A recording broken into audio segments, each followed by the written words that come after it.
bandeko balandi ya site na biso internaute ndenge toujours tomesana na kokusa pe le koyela bino basango etali mboka na biso to pe actualité politique mboka na biso c'est votre humble servante Sifra Kings au bon message toujours comment na toko yamba na beton de mkena bino pona kopesa mela bino ba réponse na mituna ya bandeko to ya ba peuple fidèle internaute na temps sur le terrain to kosola na makambo etali gouvernement Tomoni jusqu'à ce moment, qui prévu que ce week-end, le gouvernement mais Tomoni et l'autre moment salami jusqu'à là, parmi les points de Kolobela. Kolobela paix, point au Siliko Salama Tomoni, le gouverneur de la ville Gentini Ngobila, Siliko qui s'appelle Bandeko, au Basala Kato, exercer commerce d'Abango, na centre-ville, au Bate Karabamai, à Pekisi Bango, Bate Karabamai, au à chasser, au à Komeka Karabamai à chasser, Bakokanga, Bakote, la boloko donc toko solo la vraiment plus pour la détail wana na kozang ça to peut bambote na ba cologène papier qui na refin qui sombe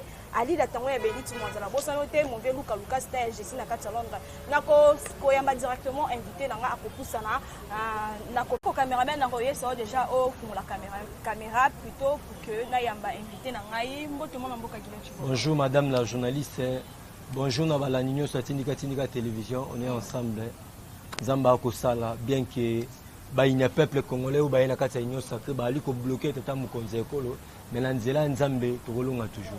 Moi, je suis venu à l'école Félix Antoine Tshisekedi, Azali na déplacement, Azali na ngambu ya Qatar, par rapport au voyage à chef de l'État. Merci bien madame la journaliste pour na motuna nayo. Na banzi ete tata mukonze ekolo, on a benga notre consolateur. C'est comme Talongola sur Sony, sur Bataille des PES. Et Ali, Félix Antoine, c'est le chef de l'État. Et puis, le chef de l'État, tant que tu as Kata, c'est vrai. Le chef de l'État, Kata. Le chef de l'État est dans gagnant, 50-50. Il coopère avec tout le monde. Le chef de l'État m'a beaucoup pour un Américain, un Asiatique, un Européen, un Africain.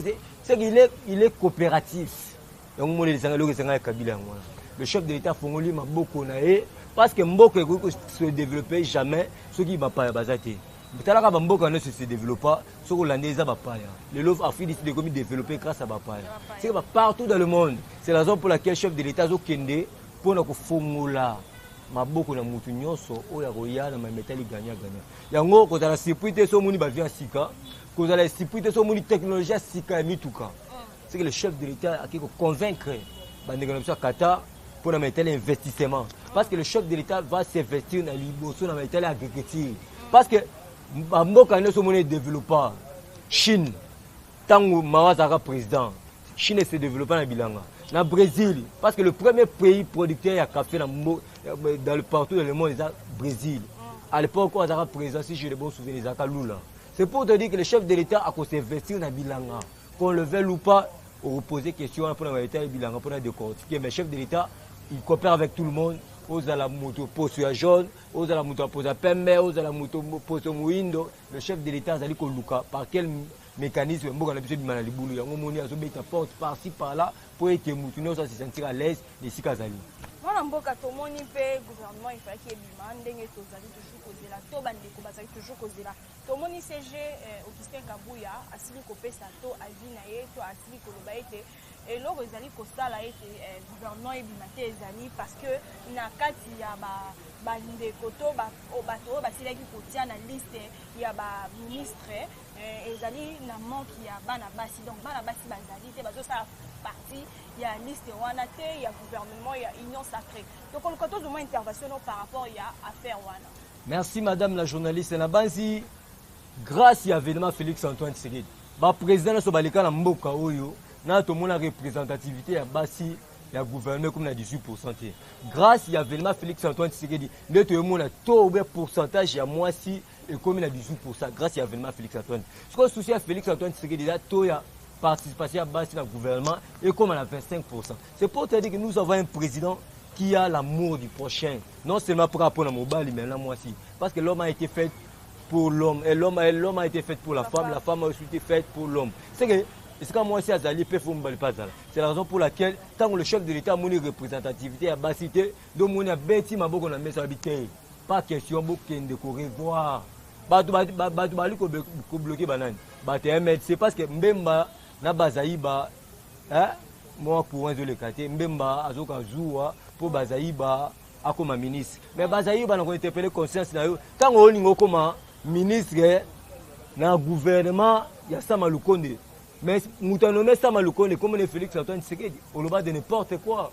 Ote boye il n'a pas un profil d'être un président depuis mais tant on est comme premier ou comme ministre na gouvernement pouvoir gouvernement a premier pouvoir discussion un chef de l'État mais mutuana nommé Sama Lukonde comme on est tata mukonzeko c'est pour te dire que biso dans la chasse à la société souci tata mukonzeko que basi bazala parmi bateau barobima na gouvernement premier parce que le gouvernement Sama Lukonde le tout premier gouvernement à pouvoir différent chef de l'État. Au moins le gouvernement il comme ils ont pouvoir différent chef de l'État. On les a dit de la Kabila amener 3 noms, amener 5 noms, mais le tout premier gouvernement il y a pouvoir discussion à Félix Antoine Tshisekedi chef de l'État, ils allaient pouvoir à Sama Lukonde. Yango ndenge zaboye Sama Lukonde dans un erreur mon côté pour ça là. Parce que biso nous avons lutté pendant 37 ans de lutte pour l'intérêt à IDPST. Pour l'intérêt de la famille, nous avons lutté pour l'intérêt général et le peuple d'abord. Mais tu connais que FCC va être pression par le Premier ministre Sama Lukonde afin qu'il a démissionné. Madame la journaliste, c'est la sorcellerie politique. FCC a une union sacrée. Aïe-Bisabiso, soit Azali, la majorité parlementaire, il y a soutenir le chef de l'État, soit Azali l'opposition. Mais on va aller l'opposition républicaine. L'opposition républicaine, soit on va proposer le gouvernement, mais biso toza sous la télé.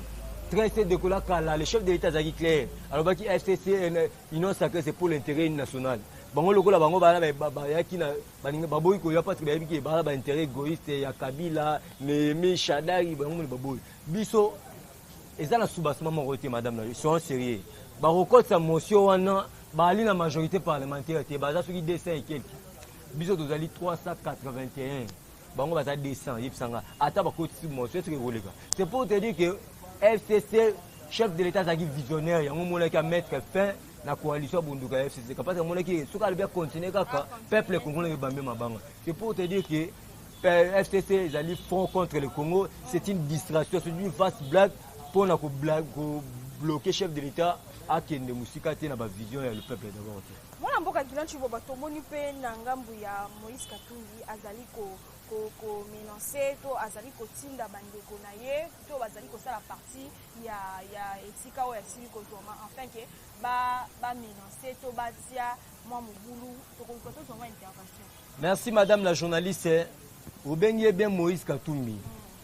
Il faut moni rôle à rétroviseur, ça permet au conducteur de roter la cime. Un chauffeur, mon chauffeur, azala kumba mais roter la rétroviseur pour ta la cime. Moïse Katumbi un peu de respect na mutu ya sala pour être le lozonga na mboka na biso. Si aujourd'hui on a na mboka o ya l'aise, c'est grâce à Félix Antoine Tshisekedi. En tout cas, nous avons un minimum du respect. Et puis nous avons interpellé conscience ya ba jeune katumbiste, soit disant ba jeune katumbiste. Il ne faut même pas rêver que Moïse Katumbi serait présent dans ce pays. Parce qu'il a la nationalité du Tens. Il est mort juif, il est mort congolais. Mais le chef de l'État est reconnaissant habité. Le Moutou est présent à l'équipe où ils allaient dans il faut que grâce à Félix Antoine Tshisekedi, il y a eu des crispations politiques. Jean Joe Mindonga l'a condamné à 10 ans de prison. Il a été gracié par Félix Antoine Tshisekedi. Fang Djongo condamné à 5 ans de prison. Il a été gracié par Félix Antoine Tshisekedi. Partout, prisonniers belés. C'est pour te dire que Moïse Katumbi n'a pas jeunesse dans une Katumbi, c'était un peu de respect. À l'époque, Moïse. À l'époque, il y a Kabila. Moïse a été dans Kasumbale Sawa. Mais Bacha bataillon Mobimba dans Kasumbale pour que Moïse Katumbi ait la République démocratique du Congo. C'est un peu de respect. Il y a une ambition que l'union sacrée. Nous avons vite compris que Batoubaye comprend le sens de l'union sacrée. L'union sacrée, c'est partage à gâteau. Surtout, il y a la valeur. C'est pour défendre l'intérêt général de notre peuple. Mais nous avons vite compris que Batoubele, il y a une union sacrée pour l'intérêt de l'État. Il y a un moment où Moïse Katumbi Bambemba, le président Aïcha Makabou, le président Félix Antoine Tshisekedi Yambaki Bango.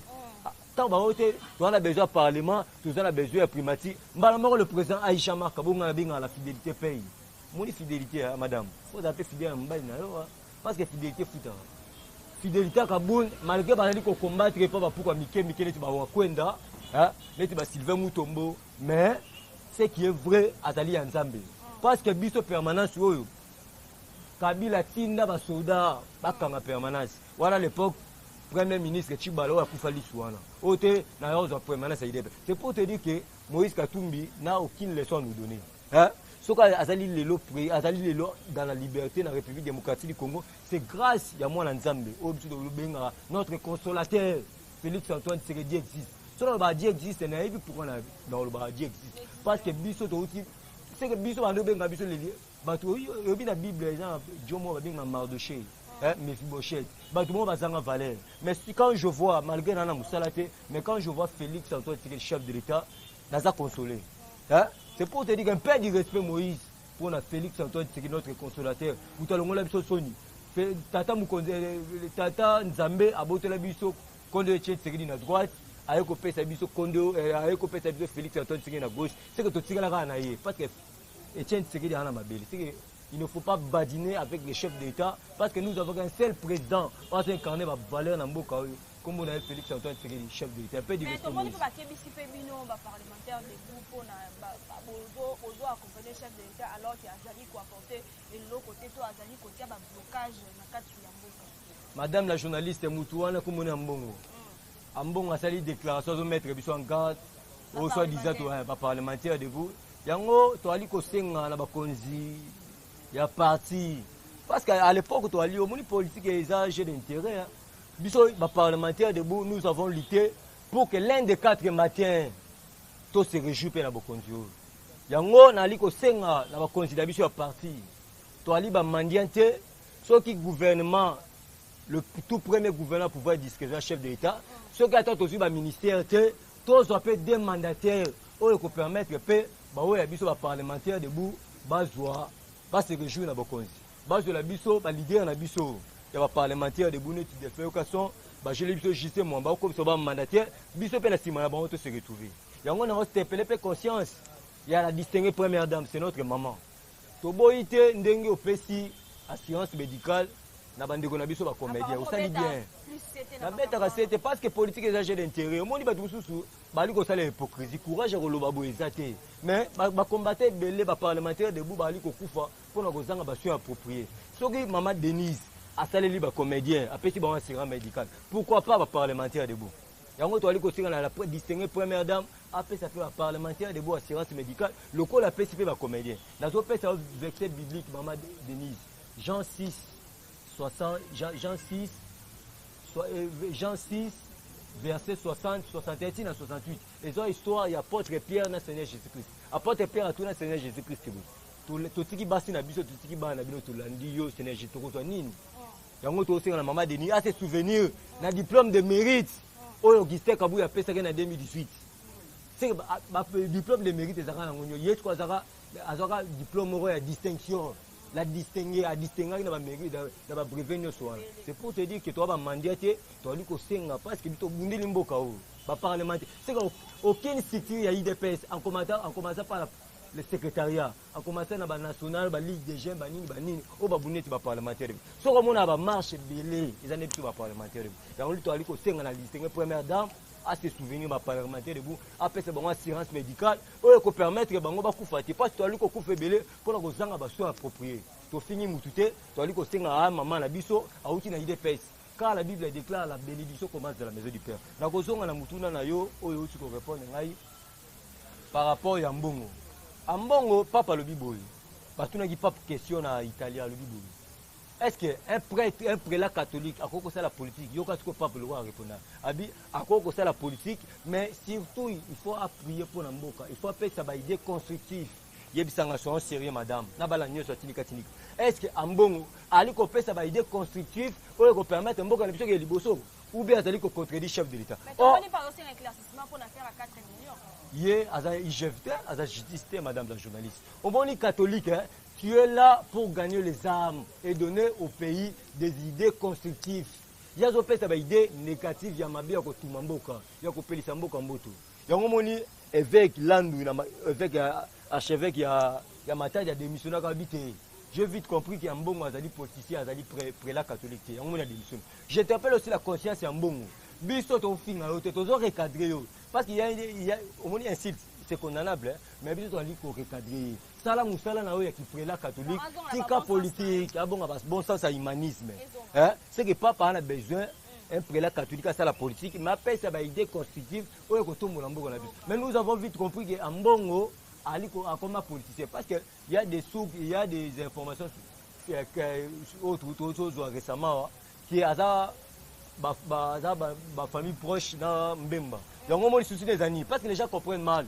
Souci en bon, le col en 2018, Balobaka Mbemba Zali, illégible à Kogiko possibilité la président, même non seulement président de la République, même chef du quartier, même bourgmestre, il y a un moment en bon, un mécanisme de dialogue quota pour être Mbemba à la légible, comme crédible pour être à poster en 2020. Mais c'est fou, on a besoin d'avoir président de la République. On a Cour constitutionnelle ya Kabila.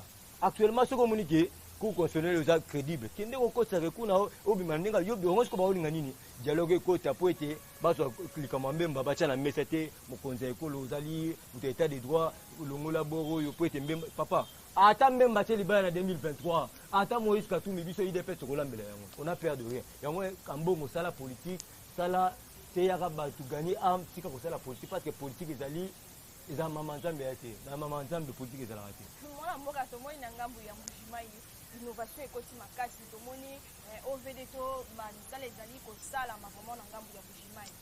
En tout cas madame la journaliste yango toloba ke bokonda Nzambe bobundisa yango tokokufa tokotinela bino Ange Mikaela otumba bino c'est pour la toute première fois na histoire ya Mbujimayi tuna ekeno sa ba recherche Mbujimayi etongama na ba propre mbongo ya bandeko na biso Mbujimayi et c'est là qui Félix Antoine Tshisekedi chef de l'État a comme président de la République pour être l'élo au monde apenaki Mbujimayi comme asphalté on a déclaration gouverneur nani Maweja Juneste alobi prince Rokota na ba fin fond si na moi c'est ba réhabiter nzela ya Mbujimayi moi dit tout Mbujimayi kananga partout na ba fin fond na poete bandeko na biso Mbujimayi bazo ngane bazaka kala non seulement wana miba réhabiter c'est pour te dire que ba innovation Félix Antoine Tshisekedi ya nango c'est pour relever notre pays na libulu et tout moment comme ani ba boka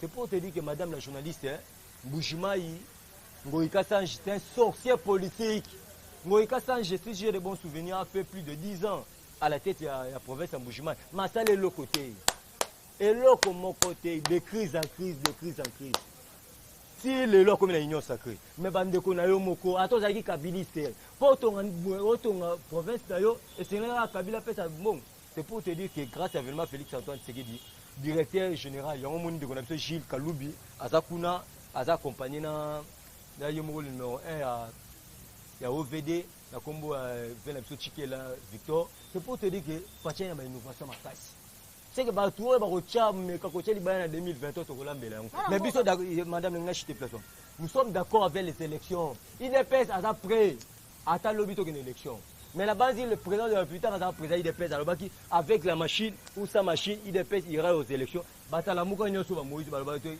IDPS appelé mo lelo siko boningo intimider il ne faut pas nous intimider on est d'accord avec les élections mais on ne peut jamais partir aux élections sans recensement mon recensement ni et qu'on permettre biso to ebaki congolais qui n'est pas congolais aujourd'hui nous avons vite compris que la gratuité enseignement batu musu ba ngo bénéficier na ngo madame soko na lukunga na funa au compagnie ba wara ba mo bénéficier la gratuité enseignement ba ivoirien ba mo bénéficier la gratuité enseignement ba malien ba camerounais yango moni recensement ko permettre biso to ebaki congolais qui n'est pas congolais ou les man yango moni ba pour connaître ça mikiana ba luko luka ba mécanisme nini pour être recensement si maté mais qu'on le veut pas à travers ONIP aux allez ko comme la directeur général Ilunga alobi to ko na recensement faut gouvernement débloquer mongo 350 millions de dollars pour ko permettre biso to na recensement ou les man moi mboka tomoni gouverneur de la ville Jean-Claude Ngobila aseni na bande ko biso batekaka ba mai na marché central to na ville ba mika kisi ko teka to ba komona ye ba ko kanga ba ko tsaye directement na boloko. Tokoluka tozwa mwa intervention pour na faire. On a pas tout le monde va déconstruire bazali ko s'éteindre alors que bato mosusu baselivra kaka na bacommerce wana ya mai ya basachet malgré que ezali mpe malamu mpona biso mais tokoluka tozwa mwa intervention pour na faire. Merci madame la journaliste. Et ça makanisi ya malamu mais ce qui est important mobila osala ngo te madame la journaliste. Quand on parle de Kini Bopet ezaka na ville ta. Kini Bopet faut ezala na Mombele, na Kingasani, faut ezala na Maluka partout dans la ville province de Kinshasa. Parce que le chef de l'État a inauguré Kini Bopet non seulement la Bandal, non seulement la Gombe, a inauguré pour l'ensemble des territoires de la ville province de Kinshasa. C'est pour te dire que je souhaiterais Ngobila Banablo à Minene. Hein? Banablo à Minene par rapport à Kitablo à Mike. Hein? Aïe bisabiso directeur général. Ouais, où tu connais nommé la DGR Kaoutua. C'est pour te dire que les antivalents sont antivalents. Hein? Procès, il y a des Konayo, Rita Mboma, Rita Mboma, les Soukas. Hein? C'est ma canicesa malam, ma banana blanc. On pense, c'est qu'il y a pour nous.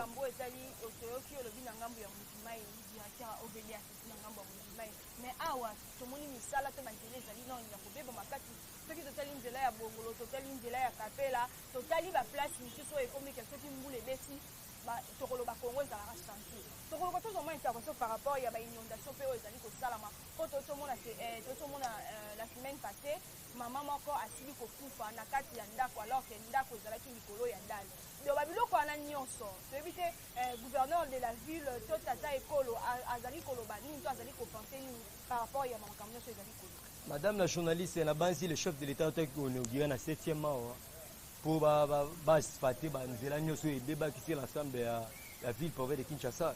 C'est pour te dire que le chef de l'État a débloqué bongo. Quand on a débloqué, il faut au VEDA son bongo wana banamisala. Mais ce qui est vrai, au VEDA c'est un bongo. Et mon abandon de l'embouchemaï, c'est que partout, c'est l'ensemble de la ville province de Kinshasa, il y a vos apaisements. Le chef de nous avons un président qui a la volonté politique, nous avons un président qui est quinois. Et surtout Raza quinois. Papa n'a été bien, maman n'a été bien. C'est que vos apaisements, l'inauguration c'est tellement qui est calika moi va faire Mike. Mais le problème il y a maman ou tu kolobana madame la journaliste en sérieux. Yo zo tonganda ku place où ba ko tonganda. Mon le problème c'est quoi? Ba tu musu ba ali ko kufa parce que bisika ba ali ko tonganda ku etenga kinda ko zala wana ki. C'est la raison pour laquelle il sanga yo tonginda ku likola ngomba. Sombulo yesani. Et loko ça c'est tout à fait normal. Liwa wana et ça l'anglais c'est moté mais père son âme mais place où you a poufeli il fallait pas ndako za la place. Moi on peut comme comment kokoma ko chiter na émission na biso to ko to moi libasoka et puis numéro na yo ya contact pour chiter. Merci madame la journaliste, l'enseigne du peuple congolais et vos apaisements pour nous mettre les sorties au gouvernement. Le chef de l'État, le col a bien le parité, donc le chef de l'État, ce qui est bon moi si na yo bomba na yo. Mais chef de l'État, mon anniversaire moi si na ye, a honoré moi si na ye, ba te belé ba loboté, ba luba za na tendresse idée, tanga wana za tendresse idée. C'est pour te dire que ba tout souci ba ngini. Muluba na son pouvoir té. Il dépêche à son pouvoir. C'est la rareté. Oh, boy. C'est qui des soucis que Moulouba son pouvoir. C'est parce que Beljalobani. Beljalobani, Moulouba son pouvoir. Mais le col, nous avons un Dieu qui est le tout-puissant. Le Dieu de Mardoché, le Dieu de Mephibosheth. Azubisuna Poutoula, comme ici, nous sommes on pas madame la journaliste. C'est que, Naminga Olobezalité, la paix symbolique, la Bakambilanga soit parti, Bakadre, Bao Kadre, sans oublier le président Ishama Kabounda Kaboul. La paix symbolique, la combattants, soit tout le peuple congolais et vos apaisements. Le chef de l'État sous a été gouvernement Oyo, Basi Baza la représenter, si c'est moins 25%. Yango monimbe mbana bazayi ba ali ko kanate, la paix symbole na ngai na bana tout ya groupe adorant l'Éternel, la paix symbole na ngai na mafia aimé Aline Moloto, bana no so baninga na ba baninga te, sans oublier ndeko na ngai ngana ngayo makasi na komba journaliste c'est Foraki Bambote Belé, camarade na Bénédicte Mozape Bambote Belé. Si on a besoin de contacter, sans oublier de connaître Yves Boul, à Londres, Bambote Belé, maman Marie-José Mbombo, na Suède, Bambote Belé. En tout cas, que Dieu vous bénisse, dans Bazar Labino. Si on a besoin de contacter, maintenant sur WhatsApp, j'ai un problème de téléphone, sur débat. Plus de 143, 81, 99, 18, 616. Plus de 143, 81, 99, 18, 616. Plus de 143, 81, 99, 18, 616. Que Dieu bénisse la République démocratique du Congo. Que Dieu bénisse Bao Baninganga na Bao Baninganga. Bye bye, bye bye. Bandeko balandi, merci pour la vidéo bandeko na biso bozwaka toujours temps to pengonga ya kopusa na pe kozela basango etali politique actualité ya mboka na biso na kati ya Tindika télévision. Bon continuer kozala mpona biso biso pe tozakizona mpona bino bosabone boya bokota tosangana ekosala vraiment malamu. Donc quant à moi nakopesa baremerciement na Mac Misael de Papa Normand chaque caméraman na pe na botanote. Quant à moi je vous dirai on se revoit à la prochaine vidéo.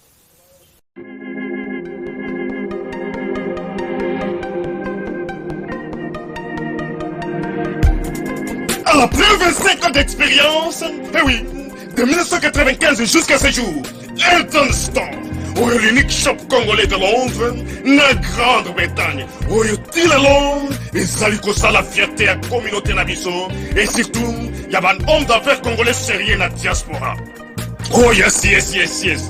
C'est créé Elton Store et Zali Kakamoko, le sérieux, à quel na service qui t'a qu'on a client avec ma produit où il y a première classe, il y a qualité supérieure. Oh, il y a ma bombe à Eden Store.